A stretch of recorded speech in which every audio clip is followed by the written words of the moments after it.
من گناه دارم نکی گناه من اینه بین تو و رمضان کمتر نافهمایی ها کامنت نایستگی شدیدی اکر تویش نرفتی؟ مشت گپامون گرفت پشت توی همین شده اگم بر شخص تلفن نکرد این لند خچی بعد تو زیاد گپ چاپ نمیشه برای ری فایده برای خودت نه پست بالا نمیشن است شهریارم با مثل لند بخشیدی برای گذشتن سرحد روسیه و قزاقستان خدمترسانی‌های محمد و سنت توصیه‌تان می‌کنیم که خدمترسانی سنت و محمد چه خیلیه میاد پیش خونتون میگیرتون با عبرت نمیاره و پیش خونتون هم میرسونتون و اگر با اینو ما گپ زنی 500 روبل سکیتکتون میکنه مرحمت که این همین نمرشونه مراجعت کنین اینو ما حتما گپ زنیم. السلام علیکم برادرو، امروز خواستیم خطی نوروز یک دسه مسئله دا صحبت کنیم. مسئله اساسی ما پریمو افیر در اینستاگرام شد که بین تو و رمضان کمتر نافهمایی ها برآمد و در همینجا ما میخوام که تو به این تیما را پولنسیو حل کنیم. برای چی؟ این تیما را محکم برای چی؟ خیلی چیزی بود اونجا گفتم گذاشت نه ما نشد دوستان من نشد که همین رمضان بسیاری وقت میتونه با احساسی گپ زنه tak الان من به حد احساسات دارم اونجا خلاص سخت میرسه ما 2 سال میشه اونجا 2 سال برای هیچی تجربه برای سون فروتی برای سون مالشکاری برای سون پارتی میگن مردم در کمتر 2 سال شینه اگر 20 может مردم دیگه فرق نداره که چیز دور اونجا گذاشت داره ها نکی با همین ترم با درگیری در کامنت نایستگی شدیدی اکر چپا پارتیزه نکی و تحقی ما قطعی کن بعد همون رمضان قطعی رفت آمد ساز های؟ رفت آمد چپا موش ساز میشه؟ ساز میشه خیلی چیز جزیر شد پس همه اپک کرون هم توی دوش تویش دا نرفتی؟ نه دارم کلیپ داشتم چرا تویش دا نرفتی بچه؟ این شخصی بود که قطعی دیگه دعوت نکرد ما رو دعوت کردم و شنوار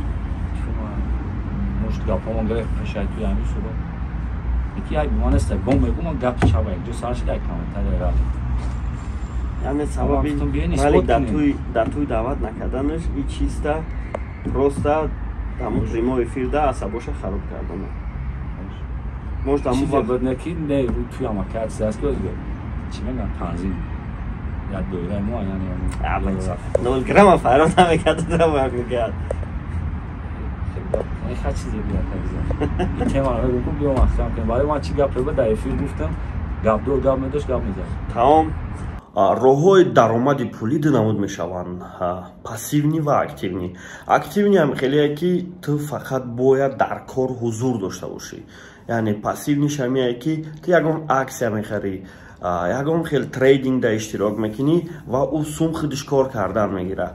همه برادر ما در تلگرام همه خیلی تلکانال شده که شما را سوم کار کردن از بیرژا و کریپتوالوتا و دیگر ساحه های اینترنتی یاد میده. مرحمت کنین بدروین شرطاش اجرا کنین با 50 سومانی میگذرونتونه و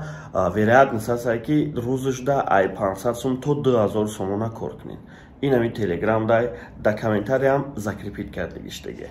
خبشین بچه ها چه خیلی فهمیدین نوروز نمیخواه اویدی تیمای رمضان گپ زنه برای چی؟ برای که خوی نخوی وای دوست داری خوی همین دوست پلوس شمیه که همین قدر گپ چپ میکنی با میگه خورت میکنه میگه خاک بسای من نمیدونم ما چی فیل دارم هم چی گندگی میکنم با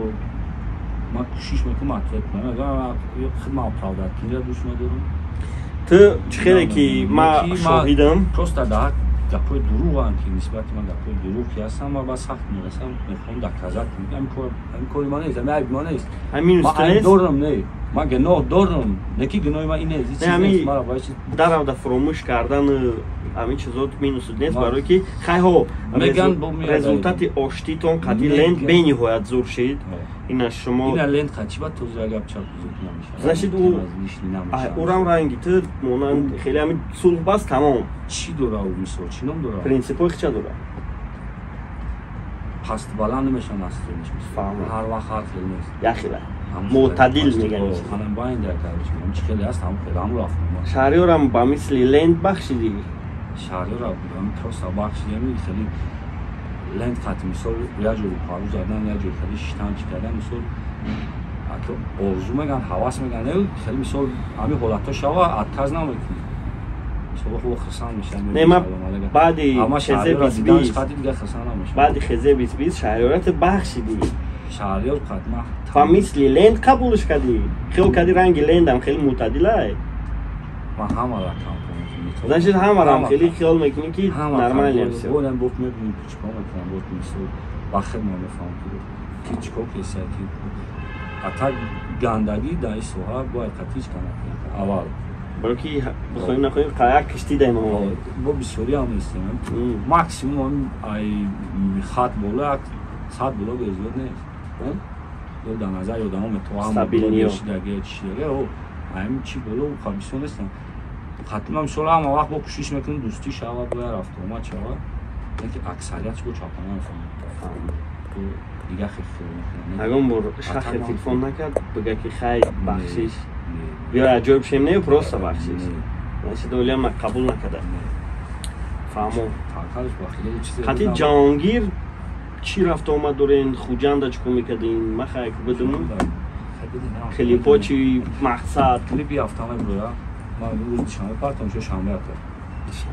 شنبه نه پرتم یه هفتاری تو مردم رفته است کلیپ وطنی بسته که باید دیگه هم خیلی خطیه یه مهده تا ترک وطنی نمیکنی برای ریف فایده برای خیدت نه برای ریف فایده برای چی؟ برای که بسیاری وقت یکون گب میشه وکو خیلی نکدگیم در وصف وطن یکون کران کردگیم زبان کوتاهیم بعد یکون حالتو در کار میشه یکون جو فرود میکنن که نداریم ترک فقط عشقه فقط بود همون کلمه در ترک عشقه یکون گپی لیشنی هست اصلا عصب میشن یکون گپی لیشنی میگن و همین ترکوی وطنی اگر ای هر یاره پردایا موهیت برویا چند تا دور بو میکنم ورو خوریت دیگه کنی وجد یه چی ترک دگی و فیلم لوبوی که از گوش اگه کار کرد بیش خوب بیرون نایستانش پرابلم نیست سه روز 14 تلفن بمب چوت کام طرفا رپروی کی تماشا دارین از همتون خواهش میکنم که در یک ماه یک بار در وصف وطن یک ترک بخواین نخواین در این وطن زندگی دارین در این وطن کار و فعالیت دارین در وصفش ترک خواندن یگان خیلی چی نداره ده یگان خیلی با ضررتون نیست لوبای دولت دنیا برین لوبای دولت دنیا ای دولت های با قدرت تو دولت های مایده چایده و که مقصد ساعت زندگی پاسه لوبای جدا برین این آزادی که مثلا هم شاوز ما دوریم همین گشت بزرگ کسیم به پروای پای زندگی اورام خدمونه در یگان جای دنیا نیست مثلا باید طریقه و پیوسته گفتن در کوره که چقدر ما یعنی گفتن در کوره تکرار خود مادری دونیزیم گفتن در کار که داید مردم بزنن اینکده آدمی که یگان چی دستوب میشه به قدر هم چیز نمیرسه میگن که یک کلمه ای که ای امی بابا میگن تا از من نمونی قدر من ندونی یعنی ممکن که چیزی را شما اهمیت نمیتین برای دیگران مانندی بریلیانت قدر داره پرستای پریمیر همسایمون باید برگن یک چیز نخل میکنم دوبای رفتم که چی تا اونجا تاکسی های باید تاکسی را زنگ بزنیم ببینیم یا نموده چی کردم که کارهایی را که مثلا لوبای وقت برای لوبای جو رفتن تو باید سومدار باشه سوم داشته باشه که لوبای چی دستو بود باشه لوبای جو برای لوبای کارتا با آسانی بود کنی اونجا در با کارو چی داوداو میکنی عریضه نویسی میکنی و پروستا پریمیر وردم گفتم در تاجیکستان مرنگه میلنه روی دوبای بگنه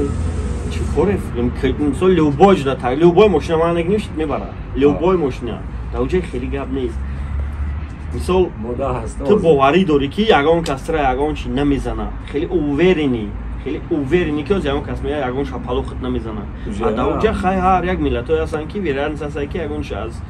хусумати динию хусумат чи Ягон метавона ягон зарарша бирасонад. шубҳа қатъ мегардем, бале камон беш. бихоҳӣ нахоҳӣ палибому баъд сумта додан майда карданда ку увер неси ки ҳам мардак тра рост мекуна ё дуру мега карси курс немхелия дар тоҷикистон любой ҷуда курс несагия ва ҳамин чизо мара чӣ кард ки яъне тоҷикистон дар дурӯғкунию машинникӣ камтар не толка мефаҳманд я тартибот ҳаст. баъд як минуси дигаш ҳамия ки мошина аренда мегирӣ ку сумта бар намегардонад депайзи додагита бисёри вақт ҳами агар ай тоҷикои хидат нагирӣ бо ҳам тоҷикои хидат сумта бар мегардонад. мисол ман як бор рафта будам ман як бангладеши мошин гирифтам 300 доллар ман надод яъне як типа залог залог табади 10 рӯз пас агар бинан камера памера назадагия рӯй мекунад ӯ надод гуфт ки я пластмасса шикаста ки шо кадай димконаш рафтагим да ай тоҷико гирифтам бачакои тоҷико гуфтам ягон тоҷик бошаки гуфтам ахмақҳо ягон хел инсоф надоранд тоҷики хидмон 10 рӯз пас хидиш телефон кард гуфт ака сумта ягҷо партам гуфтам не гуфт мара ягон хел насиб намекунад сум хеле баинсоф бо ба ҳамватанои хидмон баинсоф сабабаш ба фикр мекунам имина хидмон бо шакодам любой ҷуда ягон ҷуда хор намеша бонам худо соҳиби ширкатош мекунад бале дар худаш зиёдтар мешавад мақсади гап илтимос реперо ман ба мухлисо кор надорам реперо дар васфи ватан трек бикунем аз ҳаматон хоҳиш агар ки хоҳиша нафаҳмем конкурс ташкил мекунем кадаме ки дар васфи ватан трек мекуна треки беҳтарин мекуна 1000 сомониш метем ишам объявид мекунем агар ки нахонем биё то 9 сентябр рӯз 9 сентябр интихоб мекунем имрӯз 10 ягон ҳозии сума ай тарафи сарпарасти репҳафта доди 3000 сума агар ки бо ягон бародари ҳиссиёти ватандӯстиш баланд боша бга ки наи суми дигаша бо барои дуюм ҷо битен бо ҷону дил дастгирӣ ай тарафи метонем ширкатҳои ватанирам боша не толка сум любой чӣ метонем ягон пилисос любой чӣ метонем просто пешниҳод кунем мо бигирем барои ҳамин озмуни треки ватандӯстӣ дар васфи ватан пешниҳод кунем. Саломат бошем бачака.